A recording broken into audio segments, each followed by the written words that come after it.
வாசல் தெளித்து கோலம் போட்ட பாரதி விளக்கேற்றி வைக்கும் எண்ணத்துடன் முகம் கழுவுவதற்காக கொல்லைப்புறம் சென்றாள். தண்ணீரை திறந்தவள் வினோதமானது ஒரு சப்தம் காதில் விழ நிமிர்ந்தாள்.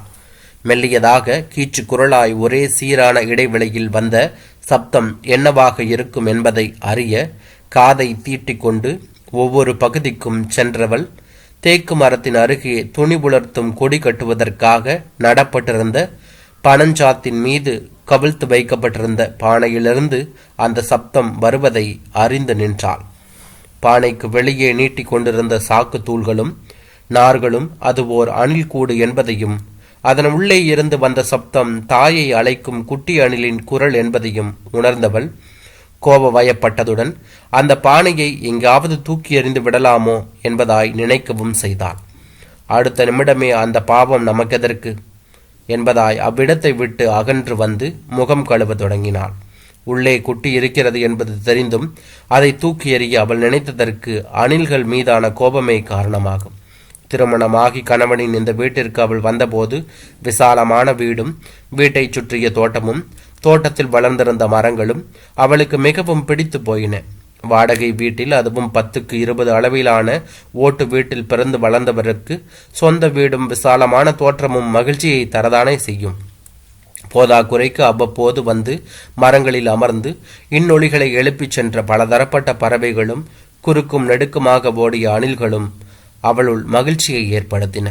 ஒரு நாள் மிச்சம் மீதியாக இருந்த உணவு வகைகளை எடுத்துச் சென்று ஒரு இடத்தில் வைக்க சிறிது நேரத்தில் 50க்கும் மேற்பட்ட பறவைகளும் 20க்கும் மேற்பட்ட அணில்களும் திரண்டு வந்து போட்டி போட்டுக்கொண்டு தின்ன தொடங்கின. இந்த காட்சி அவளுள் பரவசத்தை ஏற்படுத்திற்று. வீணாகும் இத்தனூண்டு உணவில் இவ்வளவு உயிர்களின் பசி தீர்க்க முடிகிறதே என்ற நினைப்பும் அதை செய்ததால் ஏற்பட்ட லேசான கர்வமும் அனுதினமும் அப்படி செய்ய தூண்டியதுடன் அதை பழக்கமாகவும் மாற்றியது. இதனால் புதிதாக பறவைகளும் அடுத்தடுத்த வீட்டு அணில்களும் வர தொடங்கியது. வெட்டப்பட்ட பனை மரத்தின் வட்டமான அடிப்பகுதியை அதற்கான இடமாக தேர்வு செய்ததுடன் அருகிலேயே ஒரு தட்டில் நீர் வைக்கவும் செய்தாள். உணவை உண்டு தண்ணீரை குடித்துவிட்டு நன்றி சொல்வது போல தலையாட்டிச் செல்லும் பறவைகளை ரசித்தவள் அந்த செயலை தன்னுடைய பிள்ளைகளுக்கும் செய்ய வேண்டும் என்பதற்காக மனநிலையை அவர்களுக்குள் உருவாக்க வேண்டும் என்பதற்காக பிள்ளைகளையும் அருகில் அமர்த்தி கொண்டு அந்த காட்சியை காண செய்தாள். ஆனால் இந்த மகிழ்ச்சி நீட்டிக்கவில்லை. ஓர் அணில் அதற்கு தடை போட தொடர்ந்து பல அணில்களும் ஒன்று சேர்ந்து அதற்கு ஒரு முற்றுப்புள்ளியை வைத்தன. மரங்களையே உறைவிடமாக கொண்டு வாழும் அணில்கள் கர்ப்பத்தின் பின்னர் ஈன்றெடுக்கும் குட்டிகளை வளர்த்தெடுக்க ஏதுவாக பாதுகாப்பான இடங்களில் கூடுகள் அமைக்கும். இப்படிப்பட்ட கூடுகளை மரங்களில் மட்டுமன்றி அருகாமையில் உள்ள வீடு, கட்டடம், கொட்டகை ஆகியவற்றிலும் அமைப்பதுண்டு. குட்டிகளுக்கு உறுத்தல் தராத பொருட்களை கொண்டு வந்து பரப்பி அதில் குட்டிகளை ஈன்றெடுக்கும். அதற்காக முதலில் வீட்டிற்குள் வந்த அணில் பாரதி பிறந்த வீட்டு சீதனமாக கொண்டு வந்த பஞ்சு மெத்தையை கடித்து பஞ்சை எடுத்துவிட பாரதி பதறி போனாள். இந்த கோபம் தணிவதற்குள் தொடர்ந்து பல அணில்கள் தலையணை, ஹேண்ட்பேக், பிறந்தநாள் பரிசாக கணவன் வாங்கி தந்த புடவை என ஒவ்வொன்றாக கடித்து குதற அணில்கள் மீதான பாசமும் பரிவும் போய் கோபம் தலை தூற்றுகிறது. மீந்த உணவுப் பொருட்கள் வைப்பதை நிறுத்தி அவற்றை குப்பையில் கொட்டினாள். இதை எதிர்பார்த்திராத பறவைகளும் வந்து ஏமாற்றத்துடன் திரும்பிச் சென்றன. போகும்போது தலையை மேலும் கீழமாக ஆட்டி இனி வருத்தி அழைத்தாலும் வரமாட்டோம் என்பதாய் சபித்துச் சென்றன. கோபத்தின் வெளிப்பாட்டை, ஆற்றாமையை வெளிப்படுத்துவது அனைத்து உயிர்களுக்கும் இயல்புதானே. எப்பவாவது வீட்டிற்குள் நுழைந்து வசமாக மாட்டிக்கொண்டால் அடிக்கவும் செய்தாள். அவள் கையால் அடிவாங்க செத்த அணில்களும் உண்டு. மயிரிழையில் உயிர் தப்பிய மரத்தின் மீது ஏறி அவளை திட்டி தீர்ப்பது போல ஒளி எழுப்பிய அணில்களும் உண்டு.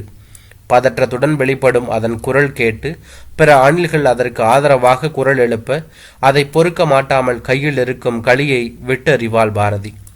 இரவு 10 மணிக்கு கணவன் பாஸ்கர் வரவை அவனுக்கு ஒத்தாசையாக முகம் கழுவி வந்தவனுக்கு துண்டு தந்து தோசை வார்த்து கொடுத்து அன்றைய நிகழ்வுகளை பேசி முடித்த போது மணி 11:15 ஆகியிருந்தது. இப்பொழுது தூங்கினால்தான் காலையில் எழுந்து வேலை பார்க்க முடியும் என்ற முடிவுடன் பாத்ரூம் சென்றாள். அப்பொழுதும் அதே சப்தம். அணில் குட்டியின் குரல் கேட்கவே திடுக்கிட்டாள். இன்னுமா அந்த அணில் வரவில்லை? அந்த பஞ்சாத்தின் மீது வாளை ஆட்டிக்கொண்டு மேலும் கீழுமாக சென்று குட்டியை யாரும் அண்டவிடாமல் பாதுகாக்கும் அந்த அணில் எங்கே போயிற்று? இறை தேடி சென்றிருந்தால் கூட இத்தனை மணி நேரம் வந்திருக்கலாமே. ஒருவேளை யாராவது அடித்திருப்பார்களோ? அல்லது கழுகு, வல்லூறு போன்ற தூக்கி கொண்டு போயிருக்குமோ? அல்லது மத்தியானம் வந்துவிட்டு போனானே அணில் குத்துபவன், அவன் ஈட்டுக்கு இரையாகி செத்து போயிருக்குமோ? செத்து ஒளியட்டும் சனிய, வீட்டில் உள்ள பொருட்களை எல்லாம் எப்படி நாசம் செய்கிறது என்று நினைத்தவள் குட்டியின் குரலில் இளையோடிய தவிப்பை கேட்டு பச்சாதப்பட்டாள். எத்தனை குட்டிகள் இருக்குமோ, என்ன செய்கின்றனவோ என்று நினைத்தவள் அவற்றை அப்படியே விட்டு போக மனமல்லாமல் அங்கேயே நின்றாள். அடுத்த நிமிடமே அணிலை தேடும் நினைப்பு எழ பாத்ரூமிற்கு வெளியே இருந்த லைட்டை போட்டு எங்காவது தென்படுகிறதா என்று பார்த்தாள். எங்கும் காணாததால் விசுக்கென்று ஓடி வந்து கூட்டுக்குள் ஏறக்கூடாதா என்ற எதிர்பார்ப்பு மேலோவியது. எல்லா நினைப்பும் எல்லா நேரங்களிலும் கைகூடி வருவதில்லையே. 1/4 மணி நேர தேடலுக்கு பின்னல் அணில் கிடைக்காததால் அடுத்து என்ன செய்வது என்று யோசித்தாள்.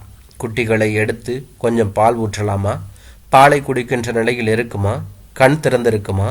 பாலை குடிக்குமா என்று பலதரப்பட்ட கேள்விகள் எழுந்த போதிலும் ஏதாவது செய்து அதன் பசியை போக்காமல் தூங்க முடியாது என நினைத்தவள் உள்ளே சென்று ஒரு கிண்ணத்தில் பாலை இங்க் பில்லருடன் வெளியே வந்தாள். பாலை செப்டிக் டேங்கின் மீது வைத்துவிட்டு குட்டிகளை எடுப்பதற்காக செப்டிக் டேங்கின் மீது ஏற வீட்டுக்குள்ளிலிருந்து மகன் அழுது கொண்டே வெளியே வந்தான். மகனை பார்த்ததும் அணில் குட்டியை மறந்துவிட்டு கீழே இறங்கி சென்று அவனை தூக்கி அழுகையை நிறுத்தினாள். ஏண்டி செல்லம், தூங்கல? நீ ஏன் என்னை விட்டுட்டு வந்த? அம்மா தோட்டத்துக்கு வந்தேன், இப்போ வந்துடுவேன். உன் கூட தம்பி இருக்கான், அப்பா இருக்காங்க, நீ தூங்க வேண்டியது தானே. நீ இல்லையே. தோ வந்துடுறேன், நீ போய் படுத்துக்கோ. நீயும் வா. ஒரு அம்மா அணில் குட்டியை அணில்களை விட்டுட்டு எங்கேயோ போயிருச்சு. அம்மா அணிலை காணாமல் குட்டி அணில் பசியில் கத்துது. அதுக்கு பால் போட்டுட்டு வரேன். அம்மா அணில் எங்கே போச்சுமா? தெரியலையே, தேடினேன், காணலை. சரி, பாப்பா அணிலை காட்டு, நான் பார்த்துட்டு போய் தூங்குறேன். நீ அம்மா அணிலை கண்டுபிடிச்சு கொடுத்துட்டு வா. சளைக்காமல் கேள்வி கேட்கும் மகனுக்கு சலிக்காமல் பதில் சொல்லி கொண்டே அணில் குட்டியை எடுக்க முற்பட்டவள் செப்டிக் டேங்க் அருகில் இருந்த சிமெண்ட் தொட்டியிலிருந்து சலசலப்பு வர திரும்பி பார்த்தாள். வீடு கட்டும் போது கட்டுமான பணிக்கு நீர் தேக்குவதற்காக அமைக்கப்பட்ட அந்த தொட்டி தற்பொழுது உபயோகத்தில் இல்லாததால் ஒதுக்குப்புறமாக வைக்கப்பட்டிருந்தது. அதற்குள் அவ்வப்போது பெய்யும் மழை நீர் நிரம்புவதுண்டு. அதற்காக அந்த நீரில் கொசுக்கள் உற்பத்தியாகிவிடக் கூடாது என்பதற்காக மாதத்திற்கு ஒரு முறை மண்ணெண்ணெய் ஊற்றுவாள். பாதி அளவு அழுக்கு நீருடன் இந்த தொட்டிக்குள் ஏதோ விழுந்திருக்குமோ என்று நினைத்தவள் விருட்டென்று இறங்கி பிள்ளையை தூக்கி கொண்டதுடன் விரைந்து சென்று டார்ச் லைட்டும் எடுத்து வந்தாள். டார்ச் லைட் வெளிச்சத்தில் அணில் தெரிய நிம்மதி உற்றாள். அம்மா அணில் இதோ இருக்கம்மா என்று மகன் கூற அவனை கீழே இறக்கிவிட்டு அணிலை வெளியே எடுக்கும் முயற்சியை மேற்கொண்டாள். அது மேலே ஏறி வருவதற்கு வசதியாக பக்கத்தில் கிடந்த மரச்சட்டத்தை எடுத்து நீட்ட மகன் அவளின் கையை பிடித்து கொண்டான். பாவமா, அதை அடிக்காத, குட்டி அணில் அழுதுன்னு சொன்னேன்ல. அடிக்கலடா, அது மேலே ஏறி வர வழி காட்டுறேன். சட்டத்தை வைத்ததை பார்த்த அணில் முதலில் சற்றே பயந்தாலும் பின்னர் பயம் தெளிந்து மெல்ல மெல்ல மேலே ஏறியது. தண்ணீர் குடித்ததால் வயிறு உப்பியிருந்த அணில் மெதுவாக நகர அதை கைகளில் எடுத்து லேசாக அழுத்தினாள். ஒரு சில அழுத்தல்களில் தண்ணீர் வெளியேற அணில் கைப்பிடியிலிருந்து வெளியே வர முயற்சித்தது. கொடியில் கிடந்த பழைய துணியை எடுத்து துடைத்து விட்டவள் கொள்ளை அடுப்பில் கிடந்த சாம்பலை அதன் மீது தேய்த்தாள். செப்டிக் டேங்கில் உட்கார்ந்து குட்டிகளுக்காக எடுத்து வந்த பாலை அதற்கு புகட்டினாள். மகன் தன் பங்குக்கு உள்ளே சென்று பிஸ்கட்டுடன் வர பிஸ்கட் வாசனையை முகர்ந்த அணில் அவள் கைகளிலிருந்து விசுக்கென்று விலகி உடலை உதறிக்கொண்டு பிஸ்கட்டை தன் பற்களால் கடித்து தின்றது. 2 பிஸ்கட்டுகளை தின்ற அணில் பின்னர் குட்டிகள் இருக்கும் பனஞ்சாத்தின் மீது ஏற தொடங்கியது.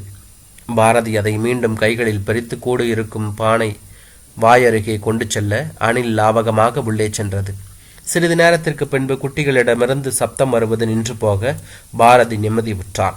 பிள்ளையை தூக்கி கொண்டு உள்ளே சென்றாள். களியை எடுத்தாலும் அணிலை அடிக்க போறியேன்னு பயந்துட்டேம்மா. ஏம்மா, வீட்டை சுற்றி நிறைய அணில் இருக்கே. அணில் வாழ்ந்த இடத்துல அப்பா வீட்டை கட்டியிருக்கிறாரே, அது இடத்துல இருந்துக்கிட்டு அதுகளை அடிக்கிறது தப்பு இல்லையாம்மா? மகனின் வாயிலிருந்து, அதுவும் 5 வயது நிரம்பிய சிறுவனிடமிருந்து அப்படி ஒரு வார்த்தை வரும் என்பதை எதிர்பாராத பாரதி திகைத்தாள். கதவை தாளிட முனைந்தவள் அதை மறுத்து அவனையே இமை கொட்டாது பார்த்தாள். இத்தனை சின்ன வயதில் இப்படி ஒரு சிந்தனையா இவனுக்குள் தோன்றியது? ஏன் எனக்கு தோன்றாமல் போனது? என் வீடு, என் தோற்றம் என்று நினைக்க தோன்றியதை தவிர அணில்கள் வாழ்விடம், பறவைகள் வந்து போகுமிடம் என்று ஏன் என்னால் யோசிக்க முடியவில்லை? அனைவருக்கும் பொதுவான உலகில் அனைத்து உயிரினங்களும் சேர்ந்து ஒருவருக்கொருவர் இடையூறு தராமல் ஒன்று கூடி வாழ்வதுதானே உயர்ந்த வாழ்க்கையாக இருக்க முடியும். இது எப்படி எனக்கு புரியாமல் போனது? எனக்கு மட்டுமா, என் போன்ற பலருக்கும் புரியாமல் போனது?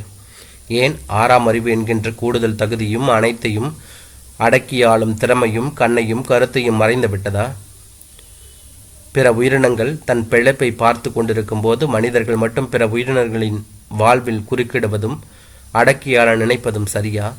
சக உயிரினம் ஒவ்வொன்றும் ஏதோ ஒரு விதத்தில் தனித்தன்மையை கொண்டு தன் வாழ்வின் மூலம் மற்றவர்களுக்கு ஒரு செய்தியை சொல்வதுடன் பிரபஞ்ச இயக்கத்தில் இணைந்து பணியாற்றுகிறது என்பது ஏன் புரியாமல் போனது?